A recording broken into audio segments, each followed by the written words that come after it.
Are the Smritis. Kitaaban hinduu keessaa kan itti aanu ammoo Simritii jedhama. Simritii jechuun isa yaadatamu yookaan hafazamu jechuudha. Akka warri hinduu jedhanitti Simritiin kitaaba namootaan barreeffame. Warra riishii jedhamaniin barreeffame. Sadarkaadhaan Shruutii itti aanuudhaan lammaffaadha. Shruutiin kitaaba olaanaadha. Kitaabni Simritii kun Dharmashaastiraa jedhamuunis ni waamama. Sababni isaa kitaaban kunniin ilmi namaa akka dhuunfaatti, akka gosaatti, akkasumas akka hawaasaatti jireenya isaa akkamitti akka gaggeeffachuu qabu barsiisan. Kitaaban Simritii jedhaman keessaa inni ijoon Puraanaadha. Puraanaa jechuun kan durii jechuudha. Kitaabni kun waa'ee gooftaa akkaataa hawaan kun itti uumamee fi waa'ee ogbarruu haasawa. Maharishi Vyas namni jedhamu Puraanaa mujallada 18tti qoode. Maharishi Vyas has compiled the Puranas. Puraanaawwan keessaa inni haalaan barbaachisaa jedhamu Byaafijyaa Puraanaa jedhama. Byaafijyaa jechuun ifdura jechuudha. Kanaafuu Puraanaan kun waan ifdura haasa'u jechuudha. Kitaaba Byaafijyaa Puraanaa parva 3, kandi 3, adhayi 3, shilookaa 5 hanga 8 irratti akkana jechuun ibsamee jira. Maleechaan hiriyoota isaa waliin gammoojjii irraa ka'ee dhufa. Maqaan isaa Muhammad jedhama sallallahu alaihi wasallam. Peace be upon him. And Raja Bhoj will give this Mahadev Arab. Raja Bhoj ammoo nama Arabaa kana Panj Garba keessatti qaama isaa dhiqa. Kabajaan isa simata. Ulfina guddaanis akkana jeetti dubbata. Yaa kabajamaa ilma namaa uummata hammeenyaan guutame irratti qabsaa'uuf humna jabaa ijaarree jira.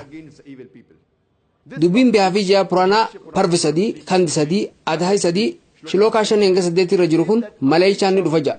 Akka afaan Sanskriititti Maleeshaa jechuun nama biyya ambaa jechuudha. Hiriyoota isaa waliin dhufa ji. Kunis waa'ee sahaabotaati. Bakka Marustal jedhamturraa dhufa ji.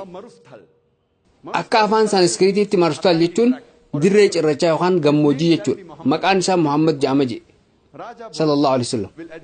Raja Bhoj nama Arabaa kana kabajaan isa simata. Yaa kabajamaa ilma namaa jeessa waama. Akkuma beekamu Nabi Muhammad sallallahu alaihi wasallam kabajamaa namaati. Rabbi subhanahu wa ta'ala Qur'aana keessatti suuraa Al-Qalam suuraa 68ffaa afur irratti akkana jedha. Dhugumatti ati amala yookaan naamusa guddaa irra jirta. Rabbi suuraa Al-Ahzab suuraa 33ffaa ayat 21 irratti akkana jedha. Dhugumatti ergamaa Rabbii keessatti nama Rabbii fi guyyaa akhiraa sodaatee Rabbiin baay'inaan yaadatuuf hidhannaa gaariitu jira. Dubbiin Sanskriititti fuudhaan inni uummata hammeenyaan guutame irratti qabsaa'uuf humna jabaa ijaaraa jira.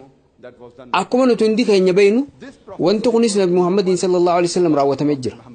Mul'anni yookaan timbiitiin amma isinii hime kun waa'ee Nabi Muhammad sallallahu alaihi wasallam malee waa'ee nama biraa dubbataa hin jiru. Namoonni tokko tokko akka jedhanitti Raja Bhoj jedhamee kan mul'ata kana keessatti himame jaarraa 11ffaa keessa jiraate. Sunis eega Nabi Muhammad sallallahu alaihi wasallam ergama isaanii xumuranii waggaa 500 booda jechuudha. Akkasumas inni hidda dhaloota Raajaa Shilavaan kurnaffaadha jedhan. Uummanni kun wanti hubatiin tokko ni jira. Mootoleen Masrii maqaa duraa Fir'aawn jedhamuun beekamu. Fir'aawn nama tokko miti, nama hedduudha.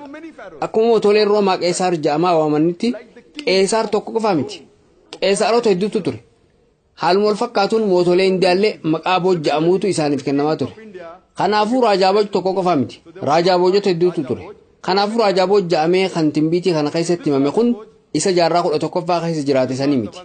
Isa jaarraa 11ffaa waggaa hedduun dursee jiraachaa ture. Dabalataan Byaafijyaa Puraanaa parvi 3, kandi 3, adhayi 3, shilookaa 10 hanga 27 irratti akkana jedha. 10 to 27. The land of the Malichas has been spoiled.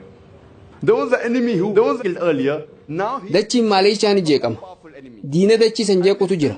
Anillee nama Muhammad jedhamu akka namoota kanneen karaa qajeelaatti fiduu erga. Yaa Raja Bhoj gara dachii Pishaachaa deemuun sirraan eeggamu. Sababni isaa an arjummaa kiyyaan asumatti si qajeelcha. my kindness will purify you where you are. Then a man with an angelic disposition. Itti aansuun namni malaayikaa fakkaatu tokko gara Raja Bhojitti dhaquun akkana jedhe. Ishpat Parmaatmaa ergamee Ariyaazar midachii kanarratti ni mul'ata. hordofaan kiyya kun ni kittaanata shall be circumcised. mataa isaarraa eegeen qabu Nail on the head. areeda ni guddisa warraaqsa addaa uuma waamicha sagadaa taasisa wantoota hayyamaman hunda ni nyaata foon bineensota hundaa ni nyaata garuu foon booyyeen nyaatu inni mukaa fi baalaan hin qulqullaa'u inni waraanaan qulqullaa'a By herbs and shrubs, musalmaan jaamee waamama by warfare.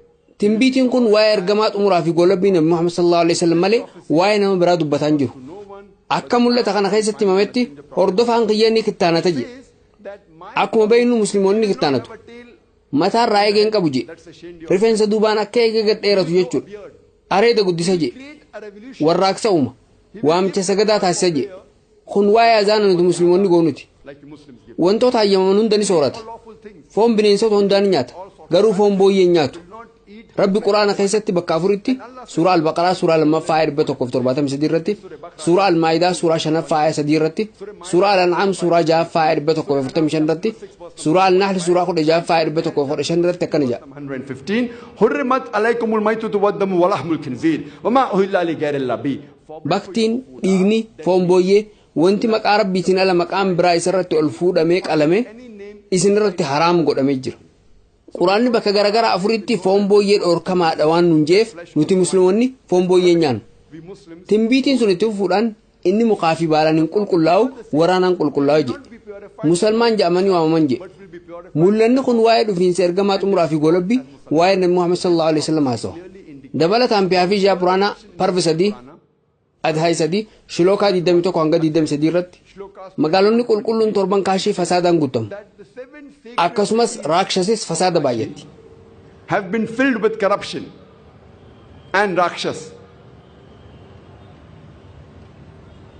In the land of the Malicha, the followers of the Malicha Dharma are dachii maleechaa irratti hordoftoonni maleechaa zarmi ummata gaariidha amaloonni gaggaarii hundi isaan keessatti argamu we find all biyya tanatti ammoo fasaada bifa garagaraatiin jiru hunda argina by the name of yaarishii maqaa gooftaa keetii faarsija timbiitiin kunis waa'ee nabi muhammad sallallahu alaihi wasallam haasa'utti jira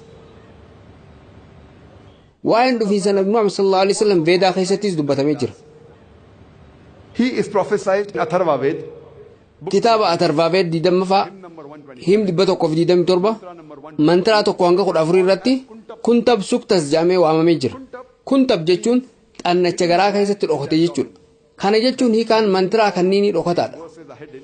if dura ammoo waa'ee isaanii beekuuf deemtan jechuudha Kuntab also, hiikaan biraa ammoo rakkoo irraa bilisa ta'uu jechuudha also means peace. akkasumas nagaya jechuudha kun islaamummaan wal fakkaata dabalataanis hiikaa wiirtuu lafaa juus ni qaba And we akkuma beeknu Makkah, makka wiirtuu lafaati rabbi quraana keessatti suuraa al-imraan suuraa 3ffaa aaya 96 irratti akkana jedha that the first manni jalqabaa kan ibaadaaf qopheeffame bakka which another name bakka jechuun maqaa biraa makkaati yeroon amma qabu mantiraawwan 14 irraa akka haasa'uuf naa hin ayyamu I'll just briefly speak. gabaabumatti waa'ee mantiraawwan 4 duraanii qofa haasa'uu yaala atarvaaveed kitaaba 20ffaa him 127 mantiraa tokko akkana jedha inni narashansaa ja'amaa jedha inni kawramaadha innis diina 69 irraa tiifamaadha 90 enemies.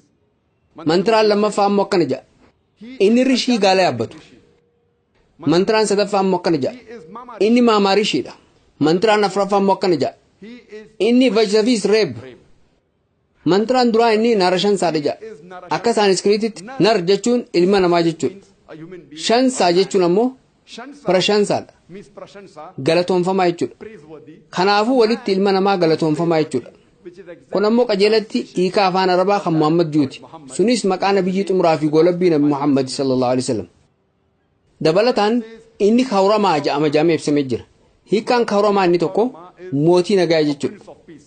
nabiin keenya jaalatamaan nabi muhammad sallallahu alaihi wasallam mootii nagaati hiikaan biraa kan kawramaa ammoo baqataa jechuudha akkuma beeknu nabi muhammad sallallahu alaihi wasallam makka irraa gara madiinaa godaananii jiran And he was a kanaafuu isaan baqataa turan it further dabalataan inni diina 60 fi 90 irraa tiifame jedhamee jira 1090. akkuma nuti beeknu And we know jiraattonni makkaa warri yeroo sanitti diina nabi muhammad sallallahu alaihi wasallam turan 60 tti dhiyaatu approximately 60,000. Mantra number 2 says, mantiraan lammaffaan inni rishii gaala yaabbatu jedha rishiiwwan indiyaatiis ta'ee birahamaawwan indiyaa gaala yaabbatan sababni isaa gaala yaabbatuun isaaniif dhorkamaadha. It's mentioned in Manusmurtii boqonnaa 11 lakkoofsa 202 irratti Biraahamaan gaala yookaan harree yaabbatu jedhamee barreeffamee jira. Kanaafuu namni gaala yaabbatu kun nabiyyii biyya ambaa ta'uu qaba. Mantiraan sadaffaan ammoo inni Mahaarishii yookaan Maamaarishiidha jedha. Namoonni gariin Maamaa jechuun Muhammad jechuudha jedhan. Gariin ammoo Rishii jabaa jechuudha jedhan. Mantiraan afuraffaan ammoo inni Reeb jeesee bisee